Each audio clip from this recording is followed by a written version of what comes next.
بسم اللہ الرحمن الرحیم۔ السلام علیکم ناظرین، CNN پاکستان اسلام آباد اسٹوڈیوز سے پروگرام فلسفہ رمضان کے ساتھ آپ کا میزبان امیر حمزہ ایک بار پھر سے آپ کی خدمت میں حاضر ہے۔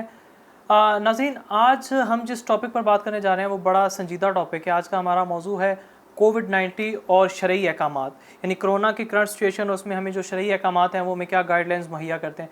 تو یہ ٹاپک اتنا سنجیدہ اور اتنا سینسیٹیو ہے کہ اس پر میں مزید وقت ضائع کیے بغیر میں چاہوں گا کہ ہم ڈائریکٹلی جو ہے اپنے مذہبی اسکالر کی طرف جائیں اور ان سے پوچھیں کہ شریعہ جو ہے وہ ہمیں کیا احکامات دیتی ہے اس حوالے سے۔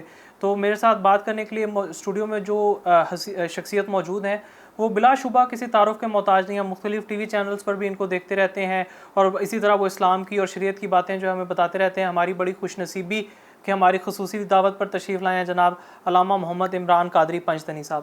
علامہ صاحب کیسے مزاج ہیں آپ کے؟ جی الحمدللہ امیر حمزہ بھائی، اللہ کا خاص کرم، اللہ کا شکر ہے بے پناہ۔ بہت شکریہ، آپ اپنے بزی روٹین میں سے ہم دیکھ رہے ہیں آپ کی کافی بزی روٹین ہے، چینلز پہ بھی آپ بہت ساری ریکارڈنگز بھی ہیں آپ کی، تو آپ نے ٹائم نکالا ہمارے لیے خصوصی دعوت پر۔ جی آپ کا بھی مشکور و ممنون ہوں، آپ نے CNN کے پلیٹ فارم سے پوری دنیا تک پیغام پہنچانے کا موقع عنایت فرمایا۔ سب سے پہلے میں امت مسلمہ کو اور پوری قوم کو رمضان المبارک کا یہ مقدس مہینہ اللہ رب العزت نے اپنی خاص توفیق سے ہمیں عطا فرمایا، سب کو میں مبارکباد پیش کرتا ہوں۔ اللہ رب العزت ہمیں صحیح معنوں میں اس ماہ مقدس کا ادب و احترام کرنے کی توفیق عطا فرمائے۔ آمین آمین۔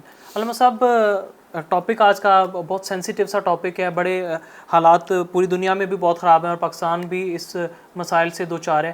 میں چاہوں گا کہ ڈائریکٹلی ہم اپنے ٹاپک کی طرف جائیں تاکہ ہماری امت جو ہم شرعی احکامات جو ہیں اس کے وہ سیکھ سکیں کہ اس کے حوالے سے ہماری شریعت ہمیں کیا کہتے ہیں، کیونکہ اسلام میں تو قیامت تک ہر چیز کا جو حل ہے اور ہر چیز کے لیے احکامات اور جو ہدایتیں ہیں وہ ہمیں دے دی ہوئی ہیں۔ تو میں ڈائریکٹلی ٹاپک کی طرف آؤں گا۔ سب سے پہلے تو یہ بتائیے گا کہ اس کو بہت سارے رومرز، پہلے کچھ لوگ کہتے ہیں یار یہ وبا ہے، کچھ لوگ کہتے ہیں اللہ کی آزمائش ہے، کچھ لوگ کہتے ہیں کوئی آفت ٹوٹی ہے ناگہانی۔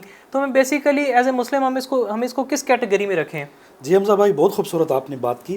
دیکھیں، جب بھی میں بات کر رہا تھا کہ دیکھیں وقت اور حالات کے حاضرہ کے مطابق کسی کے پاس وقت نہیں تھا۔ بوڑھے ماں باپ ترستے تھے اپنی اولاد کے لیے، وہ کہتے ہیں جی ہمارے پاس آپ کے پاس بیٹھنے کا ٹائم نہیں، اگر آپ کے پاس ہم بیٹھ جائیں گے تو کمائیں گے کہاں سے، کھائیں گے کہاں سے۔ بچوں کو لوگ ٹائم نہیں دے رہے تھے۔ سب سے بڑی بات، اللہ کو لوگ بھول چکے تھے۔ موبائل فون کا ٹائم تھا۔ جی، سوشل میڈیا پہ آپ دیکھ لیں، موبائل فون، اینڈرائڈ، آپ سیل فون یوز کر رہے ہیں، اس کے پاس آپ کے پاس ٹائم تھا، لیکن آپ کے لیے وقت نہیں تھا تو نماز کے لیے نہیں تھا، آپ کے لیے وقت نہیں تھا تو تلاوت کے لیے وقت نہیں تھا، آپ کے لیے وقت نہیں تھا تو اللہ رب العزت کی عبادت کے لیے، جس مقصد کے لیے ہمیں دنیا میں پیدا کیا گیا۔ سورہ رحمان کے اندر اللہ رب العزت واضح طور پر اعلان فرما رہا ہے وَمَا خَلَقْتُ الْجِنَّ وَالْإِنسَ إِلَّا لِيَعْبُدُونَ۔ ہم اس مقصد کو بھول چکے تھے، اس منشور کو بھول چکے تھے۔ تو یہ دیکھیں، جب اس طرح کی سچویشن چلی تو اس وقت لوگ چاند پہ قدم رکھنے کی باتیں کر رہے تھے، چاند پہ ریسٹورنٹ بنانے کی باتیں ہو رہی تھی۔ تو اللہ نے فرمایا جو سپر پاور کی جو طاقت ہے وہ میری ذات ہے۔ سبحان اللہ، میں قہار ہوں، میں جبار ہوں، یہ ذات میری نام سے جو ہے نا یہ منسوب ہے۔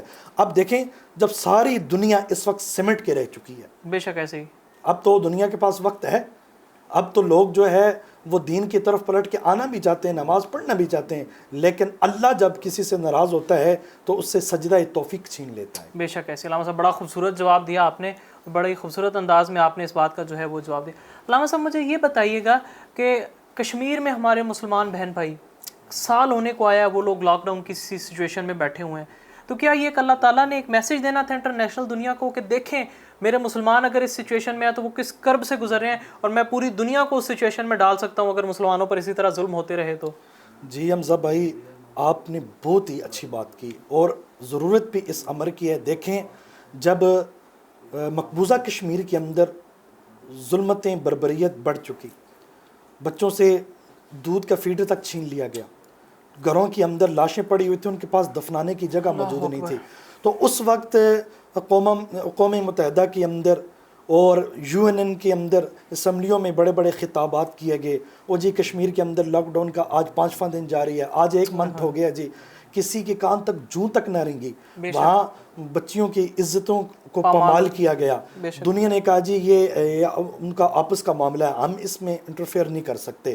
دیکھیں، جب ایک معاشرے کے اندر، ایک سوسائٹی کے اندر، اب وہ میرے لسپال آقا علیہ الصلوۃ والسلام کا کلمہ پڑھنے والے تھے کشمیر کے اندر، بابری مسجد، جی، نہتے لوگ، تو بابری مسجد شہید کر دی گئی, نماز جمعہ پہ پابندی لگائی گئی. جب یہ ساری سچویشن ایک کریٹ کی گئی اور لوگ دیکھ رہے ہیں جی ہم یورپ کے اندر کہ وہ کوئی اس میں کریں, لیکن یہ قرآن کا واضح اعلان ہے کہ یہود و نصارہ کبھی بھی امت مسلمہ کے خیر خواہ نہیں ہو سکتے. بے شک ایسا ہی ہے. تو کشمیر کے اندر کسی کو لاک ڈاؤن نظر نہیں آیا, کشمیر کے اندر ظلمتیں کسی کو امیر حمزہ بھائی نظر نہ آئی, لیکن ایسا ہوا کہ چند ہی دنوں بعد پوری دنیا کو لاک ڈاؤن کرنا پڑ گیا. اور جب ان کو اپنی جان کے لالے پڑ گئے, اب کئی علاقوں کے اندر اب دیکھیں یونائٹڈ اسٹیٹ امریکہ جو اپنے آپ کو سپر پاور کہتا تھا, وہ اس نے بھی اپنے گھٹنے ٹیک دیے, اور انہوں نے سائنس اور ٹیکنالوجی ان کی دری کی دری رہ گئی. اور اس بات پہ آگے کشمیر کے اندر جتنی انہوں نے ظلم کے باڑ اٹھائے, ان کا تو سننے والا کوئی نہیں تھا, لیکن جو سننے والا تھا وہ مالک خالق کائنات تھا, وہ علیم بذات الصدور تھا, وہ دلوں کے حال جاننے والا تھا. جب وہ کہتے ہیں نا وَاعْتَصِمُوا بِحَبْلِ اللَّهِ جَمِيعًا وَلَا تَفَرَّقُوا, کہ اللہ کی رسی کو مضبوطی کے ساتھ تھامے رکھو, آپس میں تفرقہ مت پھیلاؤ. اب آپ دیکھیں, میں بات یہاں پہ ضروری کرنا چاہوں گا, انڈیا کے اندر آر ایس ایس کا ایک ایجنڈا نریندر مودی وہ لے کے آیا. مسلمانوں پہ اس وقت پہ کرنٹ سچویشن کے اندر بھی مسلمانوں پہ ظلم کے بار ڈائے جا رہے ہیں, شریعت ختم کر دی گئی. ابھی میں جو بات یہاں پہ کرنے لگا وہ یہ ہے, اب امت مسلمہ کو اٹھ کھڑے ہونا ہے. اب جو ہے خاموشی انہوں نے توڑنی ہے ہر پلیٹ فارم سے, جیسا کہ آج آپ نے CNN کے پلیٹ فارم سے یہ کشمیر کی بات کی, کہ ہم نے ایز اے مسلم ہم نے اب خاموش نہیں رہنا ہے, سائلنٹ نہیں رہنا. ہم نے یہ واضح پیغام دینا ہے کہ ہم ان کشمیری بھائیوں کے ساتھ کھڑے ہیں.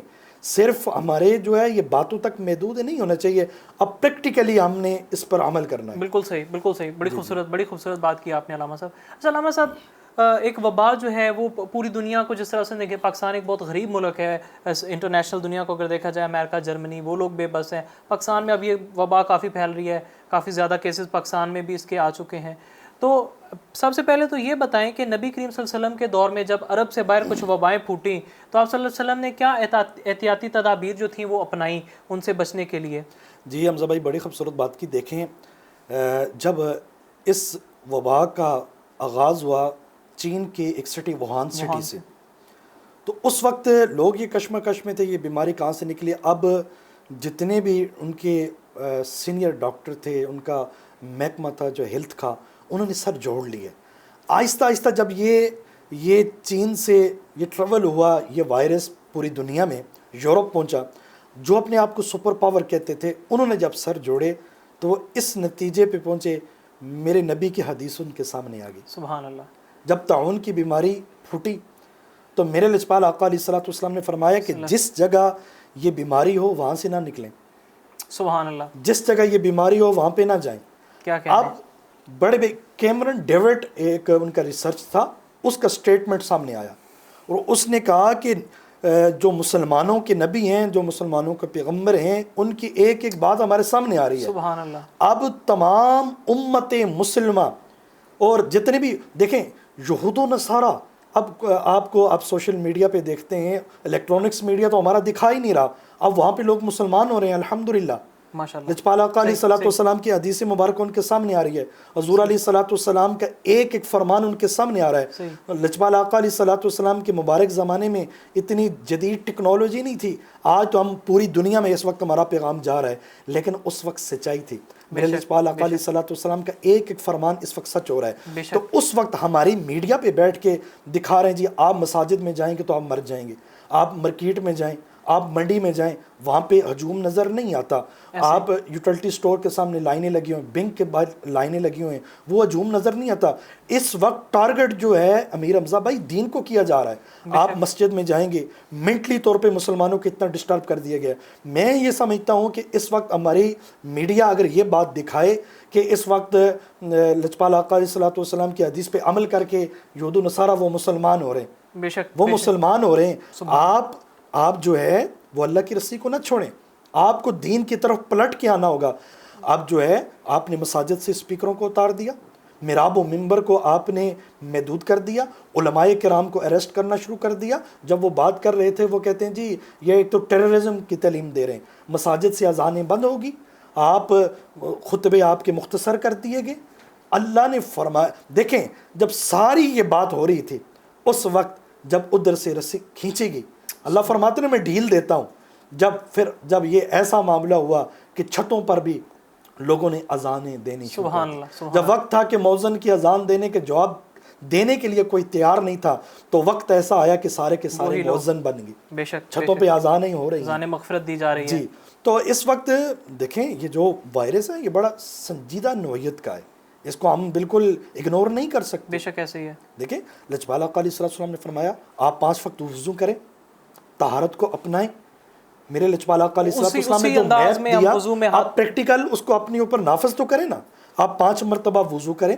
آپ لوگ کہہ رہے ہیں سینیٹائزر آپ اپنے ہاتھ میں رکھیں, ہاتھوں کو دھوئیں بار بار, تو مسلمان کے لیے تو خوشخبری ہے, وہ 5 مرتبہ دن میں وضو کرے گا. اسی انداز میں جس انداز میں ہم وضو کرتے ہیں اسی انداز میں اب وہ ہمیں سکھا رہے ہیں انگریز لوگ, اسی انداز میں آپ انگلیوں میں اس طرح سے ہاتھ کو ڈولے. تو کیا نبی کریم صلی اللہ علیہ وسلم نے 1400 سال پہلے یہ اس کی وضاحت فرما دی ہے تاکہ مسلمان لوگ میرے سے محفوظ رہ سکیں. سبحان اللہ, کیا بڑی خوبصورت بات کی علامہ صاحب آپ نے. میں یہ سمجھتا ہوں دیکھیں آپ طہارت کو اپنائیں, آپ نماز پنجگانہ ادا کریں, قرآن کریم کی طرف رجوع کریں.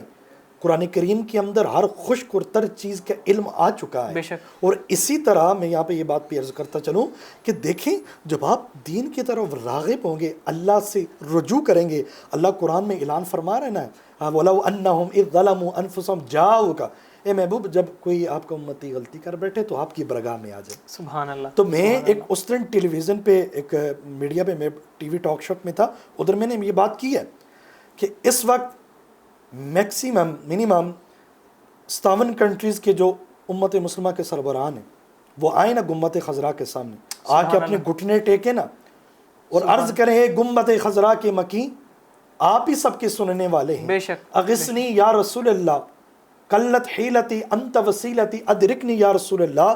یا رسول اللہ آپ تو سننے والے ہیں, یا رسول اللہ ہماری مدد کیجئے, یہ ہماری پگڑیاں, یہ ہماری عزتیں, یہ ہماری رفتیں, یہ آپ کے قدموں پہ قربان.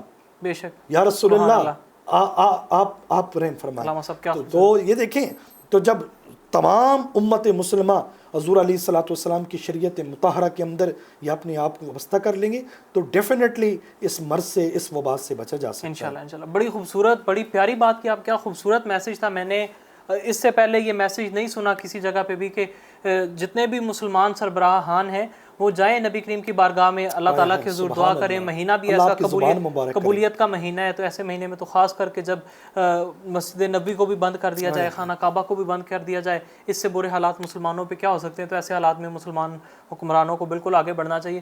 جی تو ناظرین یہ تھا ہمارا آج کا پروگرام. آج کے پروگرام میں آج کا بڑا ایک اسپیشل پروگرام تھا کیونکہ آج ایک جو وبا پھوٹی ہوئی ہے پوری دنیا جس سے متاثر ہے, اور پاکستان تو ایک بہت غریب ملک ہے اور ہم لوگوں کو خاص کر کے احتیاط کرنی چاہیے. اور پاکستان میں الحمدللہ اللہ کا بے حد شکر ہے کہ مذہب کے فالورز بہت زیادہ ہیں. ہم لوگ ابھی بھی اپنے مذہب پر ڈٹے ہوئے ہیں اور ہم اپنے مذہب کو فالو کرتے ہیں. اسی لیے میں نے علامہ صاحب کو آج خصوصی دعوت دی اور ان کی گفتگو کے درمیان میں نے کسی قسم کی جو ہے وہ دخل اندازی بھی نہیں کی تاکہ ہم شرعی احکامات جان سکیں کہ ہمیں کس انداز میں احتیاط جو ہے وہ برتنی چاہیے اور کیا طریقہ کار جو ہے وہ اپنانا چاہیے نبی کی سنت سے, فرمان الہی سے اور صحابہ کرام کے ادوار سے. تو اس پر آج ہمیں بڑا سیر حاصل گفتگو کی اور بہت کچھ نیا سیکھنے کو ملا, اور امید کرتا ہوں کہ ہم لوگ انشاءاللہ اپنے مذہب کے اندر رہتے ہوئے ان معاملات پر عمل کرنے کی کوشش کریں گے. سی این پاکستان سے اپنے میزبان امیر حمزہ کو دیجیے اجازت. اللہ حافظ و ناصر.